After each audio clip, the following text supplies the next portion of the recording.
그러면 이제 뭐 엄마든 아빠든 이제 애 키우는 쪽에다가 양육비를 지급을 하고 있는데 네. 어느 날 갑자기 직장에 문제가 생겨서 음. 뭐 실직을 하거나 아니면 뭐 실질적인 소득이 감소했을 때 그럴 경우에는 어떻게 되나요?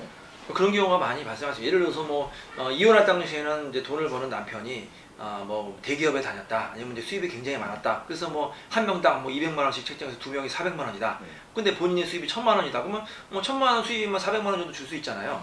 근데 그 사람이 실직을 한 거예요. 수입이 0이 됐다. 네.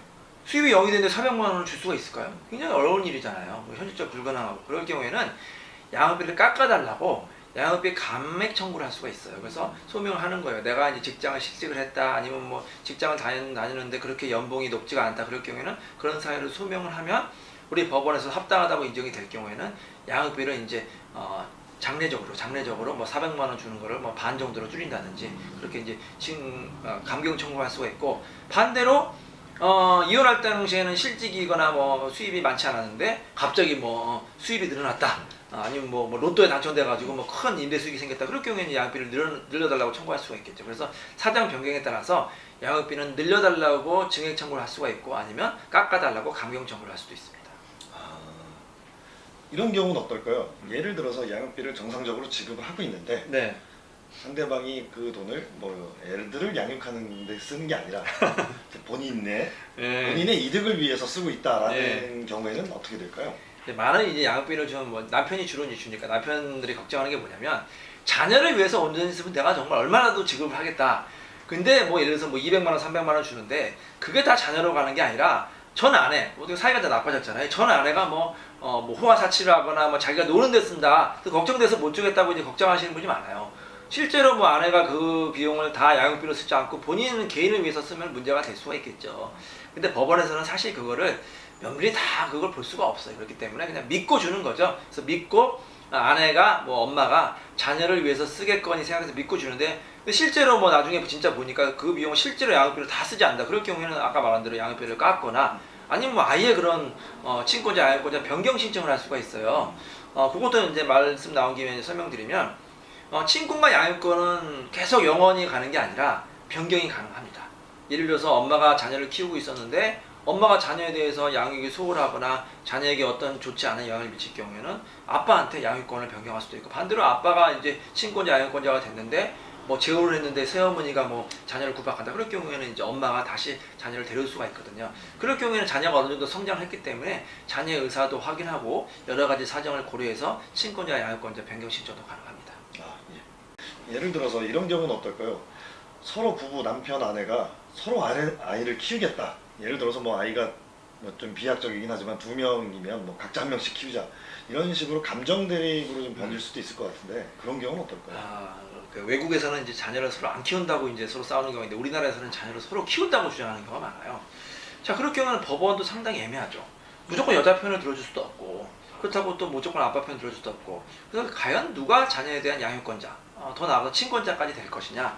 그래서 뭐 일단 이론적으로는 여러 가지를 고려한다고 해요. 뭐 자녀에 대한 애정, 자녀의 의사, 경제력, 주거 환경, 보조 양육자, 이런 걸 종합적으로 고려한다고 이제 이론적으로 돼 있지만, 제가 오랜 실무를 해서 이제 얻은 결과는 뭐냐면, 이게 가장 중요해요.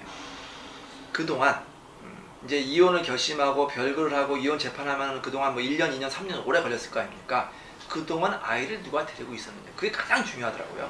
예를 들어서 엄마가 자녀를 3년 동안 잘 키우고 있었고 아빠는 뭐 면접교사 몇 번 하고 있었다. 그러면 특별한 이유가 없으면 엄마가 계속 키우는 거예요. 근데 엄마가 그냥 살기 싫다고 그냥 집을 나가버렸어, 혼자.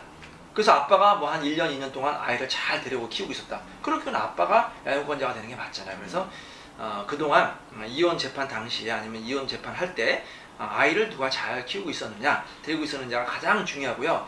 그 다음에 두 번째는 이제 요즘에 중요시 되는 건데, 자녀의 의사입니다. 뭐 자녀가 너무 어리면 자녀의 의사를 확인할 수 없지만 요즘 자녀들 굉장히 똑똑하거든요. 초등학교만 들어가면 다 알아요. 우리 엄마 아빠 이혼하고 내가 누구랑 사는 게 행복한지 다 알기 때문에 이 자녀의 의사를 확인합니다.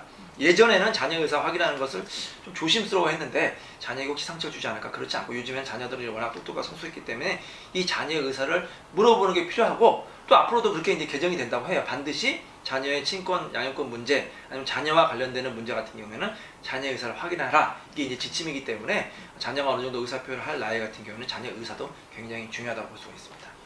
이제 예를 들면 뭐 협의 이혼이 안 되고 재판 이혼을 하는 경우에는 가끔 뭐 판사님이나 뭐 이런 분들이 자녀를 데리고 네. 뭐 법정에 출석해라 이런 요구도 네. 있을 수가 있나요? 그렇죠. 뭐 사실 자녀 의사를 확인하려면 법정에 출석을 해서 물어보는 게 가장 확실하겠죠. 근데 많은 분들이 걱정하죠. 자녀가 법정까지 와가지고 뭐 증언대에 서고 자녀에게 큰 상처가 될 수 있기 때문에 그거는 너무 싫다 그렇게 하시는데 그래요. 그러니까 법원에서도 자녀를 무조건 법정에 세우고 뭐 공개 법정에 세워가지고 뭐 증인 선서하고 뭐 물어보고 그렇게는 안 하고요.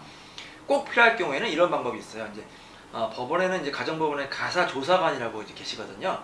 이제 여러 가지 혼인 생활이라든지 이제 판사님을 보좌하는 그런 공무원들이 계시는데 그 가사 조사관한테 이제 물어보는 걸 시킵니다. 그래서 필요할 경우에는 가사 조사관이 이제 집에 출장을 가서 자녀와 면담을 해서 물을 수도 있고 아니면 자녀가 어느 정도 성이라든지 아니면 어느 정도 성장한 나이가 되면 법원에 이제 판사실이라든지 아니면 가사 조사관실에 비공개로 이제 출석을 해가지고 면담을 하는 거죠. 그렇기 때문에 너무 이제 부모님들이 뭐 이혼할 경우에 자녀를 뭐 법정에 세워야 되냐 그런 걱정을 안 하셔도 됩니다.